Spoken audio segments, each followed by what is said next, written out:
ಚಿಂದಿ ಉಡಾಯಿಸೋ ಖಾರ ಬಣ್ಣ ರುಚಿಯನ್ನು ನೀಡುತ್ತದೆ. ಆಚಿ ಮೆಣಸಿನ ಪುಡಿ ಚಿಂದಿ ಉಡಾಯಿಸೋ ಖಾರ ಬಣ್ಣ ರುಚಿ.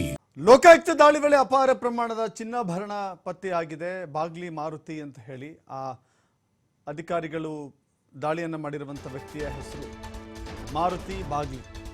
ಮನೆಯಲ್ಲಿ ಚಿನ್ನಾಭರಣ ಬೆಲೆ ಬಾಳುವಂಥದ್ದು ಪತ್ತೆಯಾಗಿದೆ. ಟೌನ್ ಪ್ಲಾನಿಂಗ್ನ ಸಹಾಯಕ ನಿರ್ದೇಶಕರಾಗಿ ಬಾಗ್ಲಿ ಮಾರುತಿ ಕೆಲಸ ಮಾಡ್ತಾ ಇದ್ದಾರೆ. ಅವರ ಮನೆಯನ್ನು ಶೋಧ ಮಾಡಿದಾಗ ನಗದು ಸಿಕ್ಕಿದೆ. ಅಪಾರ ಪ್ರಮಾಣದಲ್ಲಿ ಚಿನ್ನಾಭರಣಗಳು ಸಿಕ್ಕಿದ್ದಾವೆ, ಬೆಳ್ಳಿ ವಸ್ತುಗಳು ಸಿಕ್ಕಿದ್ದಾವೆ, ಐಷಾರಾಮಿ ವಾಚ್ಗಳು, ಲಕ್ಸುರಿಯಸ್ ವಾಚ್ಗಳು ಸಿಕ್ಕಿದ್ದಾವೆ.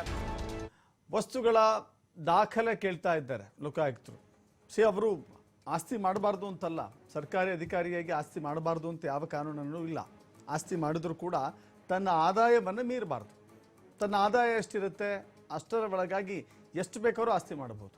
ತನ್ನ ಆದಾಯಕ್ಕೆ ತಕ್ಕಂತೆ ಆದಾಯವನ್ನು ಮೀರಿ ಮಾಡಿದ್ರೆ ಅದನ್ನು ಎಲ್ಲಿಂದ ಬಂತು, ಆದಾಯದ ಮೂಲ ಏನು ಅಂತ ತೋರಿಸ್ಬೇಕಾಗತ್ತೆ. ಇನ್ನು ಇಷ್ಟೊಂದು ಪ್ರಮಾಣದಲ್ಲಿ ಚಿನ್ನ, ಬೆಳ್ಳಿ, ವಜ್ರ, ವಾಚು ಏನೇನೋ ಕಾಣಿಸ್ತಾ ಇದ್ದಾವಲ್ಲ, ಇದಕ್ಕೆಲ್ಲದಕ್ಕೂ ಕೂಡ ದಾಖಲೆಗಳನ್ನು ಕೊಡಬೇಕಾಗತ್ತೆ.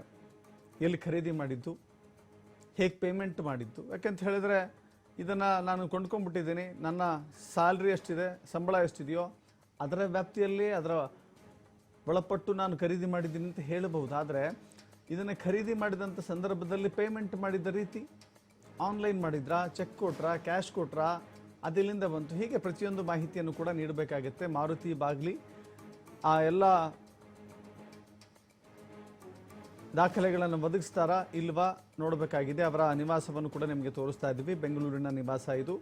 ನಿವಾಸದ ಒಳಗೆ ಎಷ್ಟೆಲ್ಲ ಹಣ ಪತ್ತೆಯಾಗಿದೆ ಅನ್ನೋದನ್ನು ಕೂಡ ತೋರಿಸ್ತಾ ಇದ್ದೀವಿ. ಇದಕ್ಕೆ ದಾಖಲೆಗಳು ಒದಗಿಸ್ತಾರಾ ಅಥವಾ ಇದು ಅಕ್ರಮ ಆಸ್ತಿ ಸಂಪಾದನೆ ಪಟ್ಟಿಗೆ ಹೋಗುತ್ತಾ ನೋಡಬೇಕಾಗಿದೆ.